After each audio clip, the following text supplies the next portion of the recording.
You know, I pulled them hard as I could in the beginning because when I pulled the trigger, I saw like 3 Goliaths.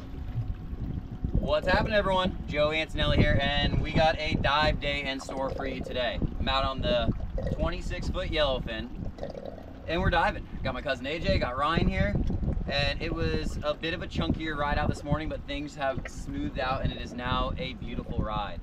We already dove. We did awesome, and diving, I want to say diving is like a super important teamwork thing. We got something, no spoiler alerts, it's down there right now. I got something show you in a little bit, but you want to make sure your dive buddies have your back. Similar to the way that Breakwater Insurance has your back. Now, I got this new boat. I got insured with Breakwater Insurance. Check them out online. Either send them your info, fill out online to get a quote, whether your policy's coming up for renewal or you just want to see if you can save a few bucks. So it's all your boats, and it's fishermen. It's not just some random insurance company. It's real fishermen that are on the water fishing and hanging on boats and doing all the stuff that you're going to do on your boat. So I love it. It's been working out great for me. But now it's time to get the mass camera on my head and hop in the water and go look for some delicious fish for like a perfect flow. Welcome back to another dive video. As always, I'm going to do the voiceover, go over what I'm doing, why I'm doing it, and maybe some fun facts along the way. Something to remember though when you're watching these videos, and probably most of the other videos you see on YouTube, is that these a lot of the times they're just the highlight reels. Like, I've done a ton of dives other than what you're looking in this video and seeing me go down and shoot fish. But as always, first thing I got to do is load the spear gun. This is a Koa 130 wide body. It's my big powerful gun. As far as reef guns go, it's a pretty powerful reef gun for my area. I got the timer in the top left so you can try to hold your breath with me as I do these dives. And spoiler alert, I have the very best dive of my entire life in this video, and I had no idea. It felt like a normal dive to me. I knew it was a good dive, but it felt like a normal dive. It didn't feel exceptional. And you'll see what I mean throughout the video, because as that timer goes up, it's pretty consistent. There's a big school of permit. I love permit. I usually bring some bait for them out there. But this particular day, we weren't fishing them. We were just spearing, and I didn't want to shoot any permit. So I'm looking for snapper, and I'm looking for amberjacks and kingfish and other stuff. Here we go with the first one. I thought it was a stone shot. It looked good. The mouth opened. Usually that's what happens when you get the perfect shot. But its tail started moving, which meant it was going to kick my butt, because amberjacks, if you don't stone them, they're one of the hardest fighting fish. They fight all the way to the surface, and they just whoop your butt. Keep an eye on that time. As it goes up, it'll be kind of like a normal dive for me. It'll stop right around here, about a 110, 112 dive, 115, 130. Those are normally good dives for me. Now, as I'm pulling this fish in, I noticed there's another one with it. We're allowed 3 amberjacks. So Captain Ryan McKay of Hook and Reel Charters wastes no time. And instead of pulling my fish all the way up, try to keep it down around 30 foot or so, where that other fish will probably be pretty comfortable. And Captain Ryan McKay gets down there to do what we came to do.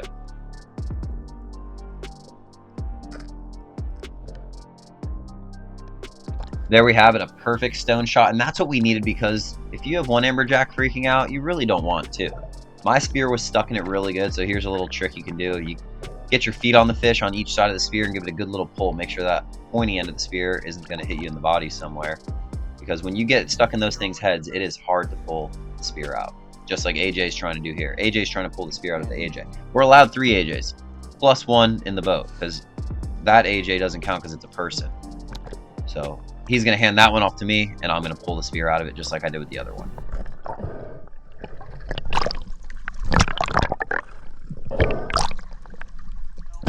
You got the El Rolo, right? Then I'll give you this one. You got his spear's already in the boat? Yeah. Right, coming in.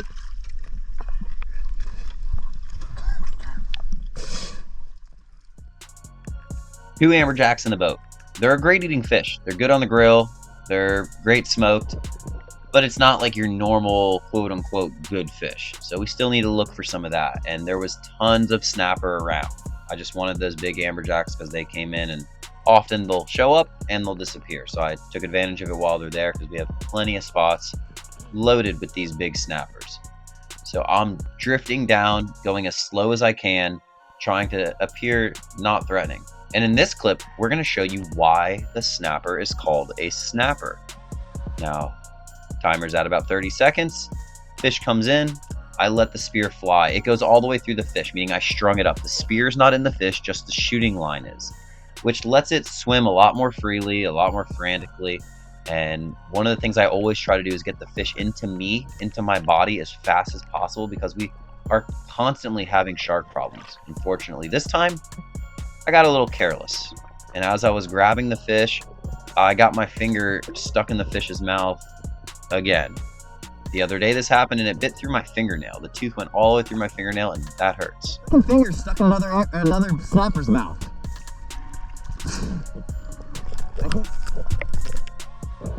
Now I'm using my dive knife. Even though the fish is secure, I'm going to kill it. I'm going to brain it, and a couple of reasons. It makes it so the fish is no longer struggling. It's the most humane kill you can do, and it's not going to bite me anymore. Also, it's not going to bite the people in the boat, so it's the safest way to do it. After I got that fish in the boat, I went back over to Rye, and he was pointing down. He told me he saw some cuberas down there. I love me hunting cuberas. You know that if you watch the channel. So hold your breath with me. Let's do another drop and see if we can find those cuberas.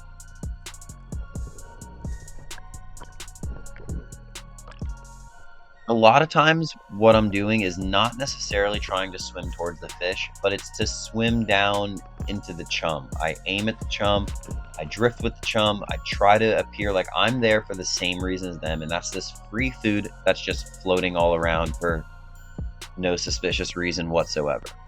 But this dive, like I said, Rye was pointing in a certain direction, and I've hunted these cuberas a lot. I know how to hunt them pretty well, but I didn't see them. I did see some studs when it comes to mangrove snapper though. I think anything 12 pounds or bigger is a nice one, and that's what I'm trying to get right here. Right as I pulled the trigger, the fish moved.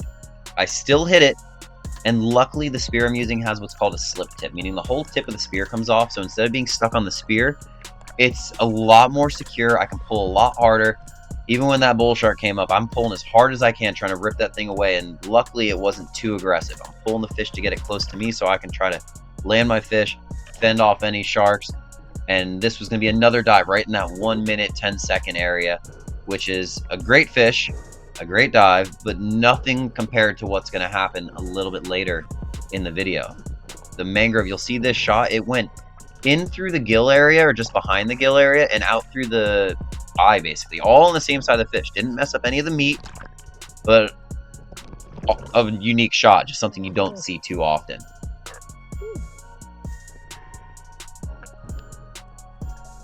Just like we did on that previous snapper, I'm going to grab my dive knife. Now if you remember in the beginning, I talked about stoning the fish and the mouth pops open. Well, here's a good example of that, because that's basically what I'm trying to do with my dive knife. But when I first did it here, I missed. I poked it right in the top of the head, but it wasn't really the right spot.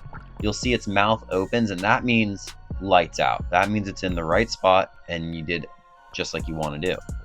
Now, I'm going to make my way back to the boat. We got some really good dives still in for the rest of the video, but I do got to say thank you to AJ and Ryan for helping me out. AJ pops back in the boat almost every time I shoot a fish, or he might have been fishing here. He was catching the snapper too, as well as us shooting them. But it helps out a lot having someone in the boat to help you organize your gear, take care of fish, get the chum flowing. And this fish, I would guess, was right in that 12-pound range. You'll see as he's pulled in the boat, you can just tell it's a tank of a mangrove snapper. That's a nice one.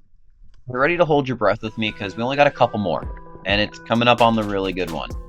We're starting the timer, and just like you see me do so many times, I'm drifting down into the chum.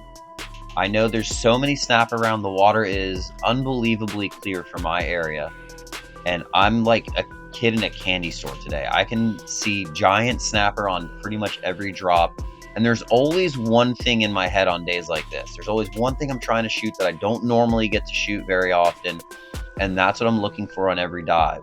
But to do that, you got to pass up on the smaller snapper, the amberjacks and stuff like that. This dive, however, it's a good dive. There's a lot of fish. You can see the bottom down there. We're in about 90 feet, and I can't resist the temptation. I'm making my way down towards the snappers, but we can also keep one more amberjack. So when the mangroves kind of scattered and that amberjack rolled up, I decided to take the shot. Now this is a little bit of a longer dive. Remember, the other ones are around a minute 8, a minute 10, a minute 15. Here I pulled the trigger at about a minute, clipped my belt reel on because I know amberjacks run fast, and just in case there's a tangle, I want to be able to make it back to the surface as quickly as possible. Once I get to the surface, Rye's there to back me up, but that's not the end of this fight. I'm ready to battle this amberjack. It is whooping my butt unbelievably. I got a horrible shot on it. So I'm just pulling on this thing as hard as I can, and something's trying to eat it. It's not a shark though. This is about a 40-pound amberjack. We gave the biggest amberjack of the day. One of my friends wanted to do a fish rub. But look at this giant Goliath grouper is chasing this fish. That Goliath grouper is eyeballing a 40+ pound amberjack, and I'm not surprised. I shot a 48-pounder a couple weeks ago and it got absolutely smoked. An amberjack ate the whole thing. We battled it for a while. Eventually we won, and these fish will just eat all sorts of stuff. Ryan gets down there. He's trying to put a second shot in the fish. Luckily that Goliath turns off it and I'm able to pull my fish up. You see I hit him from above down through the top of him, so where it was a very good holding shot, it didn't do much damage. The knife, however, that did do the damage. I got a good grip on him right here, and then I'm gonna reposition it into the stone spot. See that mouth pop open? Game over. Time for the coolest dive of my entire life, or the best dive of my entire life.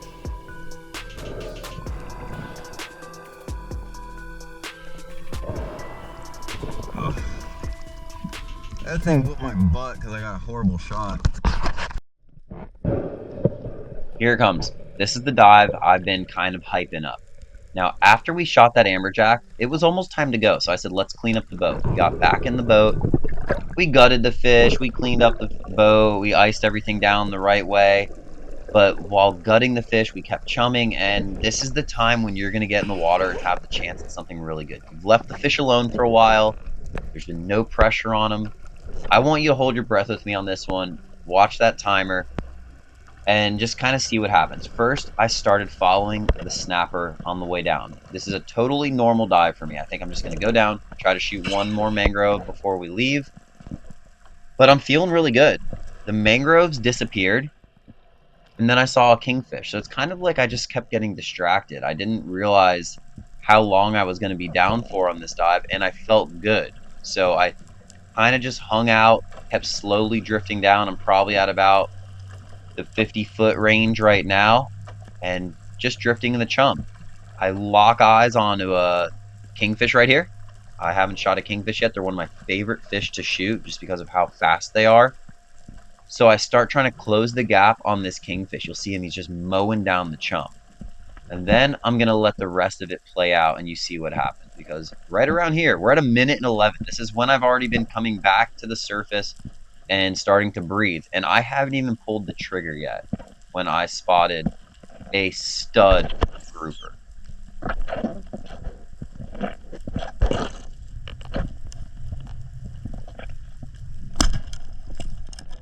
I hit that grouper hard. I grabbed the reel and I started kicking as hard as I could. Because when I pulled that trigger, I saw not one, not two, but 3 Goliaths.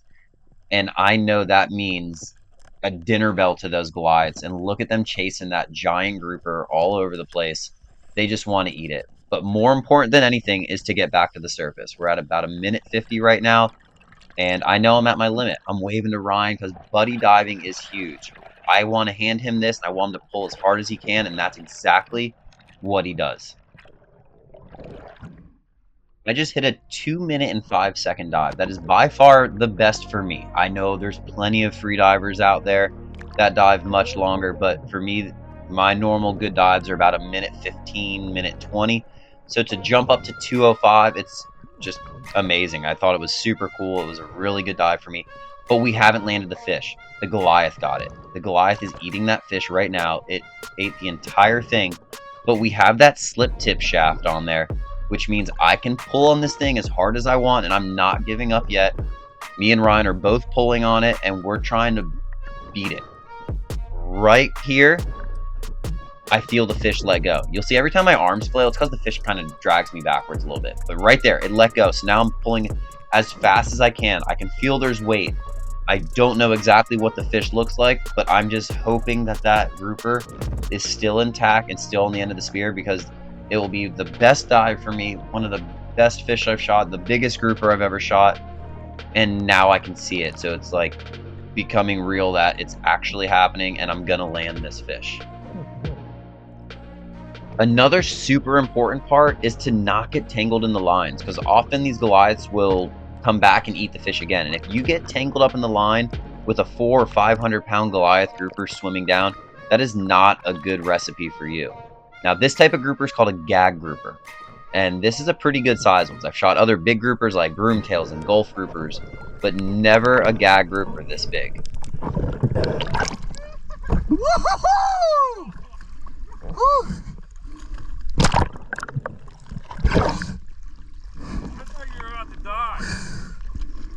No, I pulled him hard as I could in the beginning, because when I pulled the trigger, I saw like 3 Goliaths.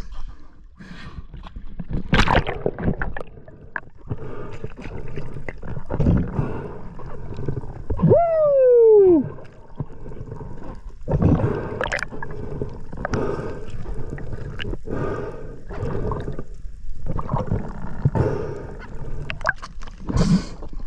Thank you so much for backing me up on that one.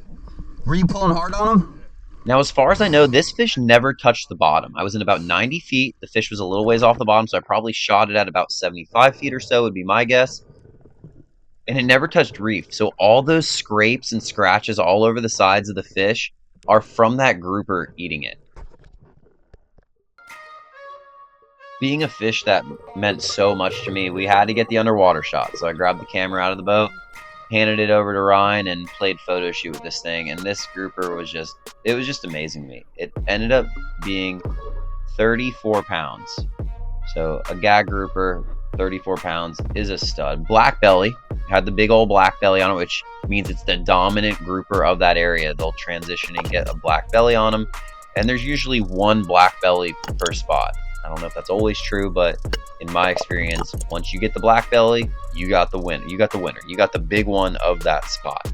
It was dominant grouper right there, and we pulled them up. We beat the Goliaths, and now I get to throw my trophy fish for the day in the boat. Then we're gonna head home with it and show you everything we got. That's a grouper. 28. No, that's a 30 something. That's over 30. That's a 30 something fish. 28. Woo! There he is. I shot that thing. I knew I could stop him, but when I saw the bullies around, I saw like 3 Goliaths before I pulled the trigger. I was just waving at the surface like this, and Captain Rye was right there to help me out. All those times I helped him out, it's about time he pulls some weight around here. I'm still waiting for that day. All right, beautiful, beautiful gag grouper going in the buffalo gear bag.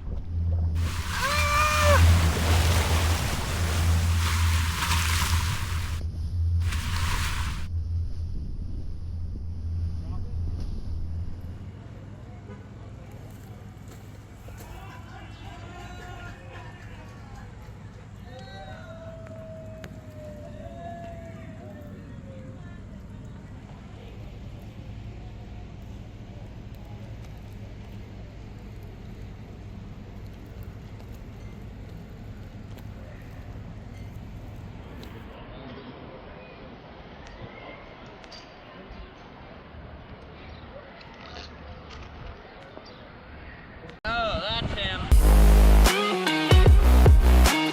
Got me.